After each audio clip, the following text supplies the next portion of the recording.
بسم اللہ الرحمن الرحیم۔ کہانی خزانہ کے ناظرین، السلام علیکم ورحمۃ اللہ وبرکاتہ۔ ایک مرتبہ حضرت خضر علیہ السلام دریا کے کنارے بیٹھے تھے۔ اتنے میں کسی سائل نے آ کر ان سے سوال کیا کہ میں آپ سے اللہ کے واسطے سوال کرتا ہوں، مجھے کچھ عنایت فرمائیے۔ یہ سن کر حضرت خضر علیہ السلام پر بے ہوشی طاری ہو گئی۔ جب کچھ ہوش آیا تو فرمانے لگے، بھائی میں تو صرف اپنی جان اور مال کا مالک ہوں، تم نے مجھ سے اللہ کے واسطے سوال کیا ہے، لہٰذا میں اپنی جان اور ذات تمہارے حوالے کرتا ہوں، تم جس طرح چاہو اس کو استعمال میں لاؤ، بازار میں فروخت کر کے اس کی قیمت سے فائدہ اٹھاؤ۔ چنانچہ سائل ان کو بازار لے گیا اور ایک شخص سہمہ بن ارکم کے ہاتھ فروخت کر دیا۔ یہ خریدار ان کو اپنے گھر لے گیا۔ اس کے گھر کی پشت پر اس کا ایک باغ تھا۔ سہمہ نے حضرت خضر علیہ السلام کو ایک کدال دے کر کہا، اس سامنے والے پہاڑ سے مٹی کاٹ کاٹ کر باغ میں ڈالتے رہو، اور یہ حکم دے کر سہمہ اپنی کسی ضرورت سے کہیں چلا گیا، جبکہ حضرت خضر علیہ السلام اس پہاڑ سے مٹی کاٹ کاٹ کر باغ میں ڈالنے لگے۔ جب سہمہ واپس آیا تو اس نے گھر والوں سے دریافت کیا، تم نے غلام کو کھانا کھلایا؟ گھر والوں نے جواب دیا، ہمیں معلوم ہی نہیں غلام کہاں ہے۔ یہ سن کر سہمہ خود کھانا لے کر باغ میں آیا تو دیکھا کہ حضرت خضر علیہ السلام تمام پہاڑ کی مٹی کاٹ کر ڈال چکے تھے اور اپنے کام سے فارغ ہو کر اپنے حقیقی مالک کی عبادت میں مصروف تھے۔ یہ دیکھ کر سہمہ کو بڑا تعجب ہوا۔ اس نے دریافت کیا، یہ تو بتائیے کہ آپ کون ہیں؟ اس کی بات سن کر حضرت خضر علیہ السلام پر بے ہوشی سی طاری ہو گئی۔ جب کچھ افاقہ ہوا تو آپ فرمانے لگے، بھائی میں خضر ہوں۔ یہ سن کر سہمہ کے ہوش اڑ گئے۔ اس نے خود سے کہا، اے سہمہ تم نے کیا کیا؟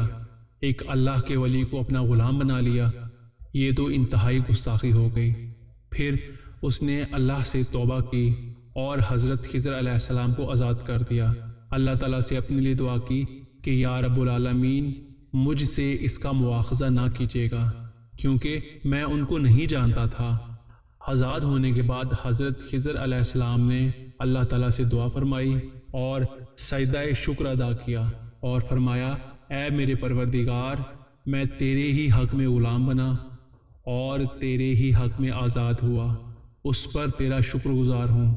اس کے بعد واپسی کی اجازت لے کر جب دریا پر واپس آئے تو دیکھا ایک شخص کھڑا دعا مانگ رہا ہے، اے اللہ حضرت خضر علیہ السلام کو غلامی سے رہائی عطا فرما اور ان کی توبہ قبول فرما لے۔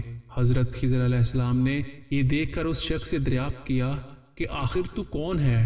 اس شخص نے بتایا کہ میں شاذون ہوں۔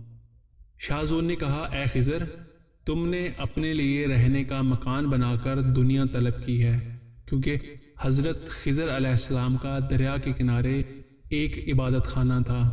بس یہ سن کر وہ فوراً میدان میں نکل آئے اور وہیں اللہ کی عبادت میں مصروف ہو گئے۔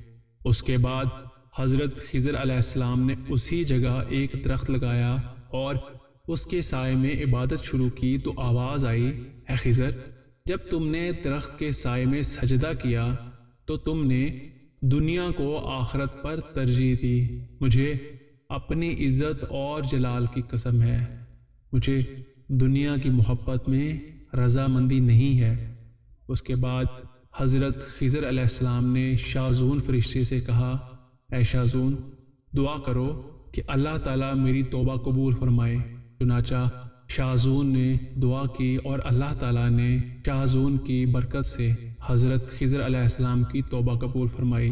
پیارے دوستو، خدا کے برگزیدہ بندے اسی حال میں راضی رہتے ہیں جو اللہ کو منظور ہو۔ بے شک ہماری فلاح بھی اسی میں ہے کہ زندگی کے ہر موڑ پر آنے والی ہر تکلیف اور پریشانی میں اپنے رب سے راضی رہیں۔ اللہ کریم سے دعا ہے کہ وہ ہمیں اپنا اور اپنے پیارے حبیب صلی اللہ علیہ وآلہ وسلم کا عشق عطا فرمائے۔ آمین یا رب العالمین۔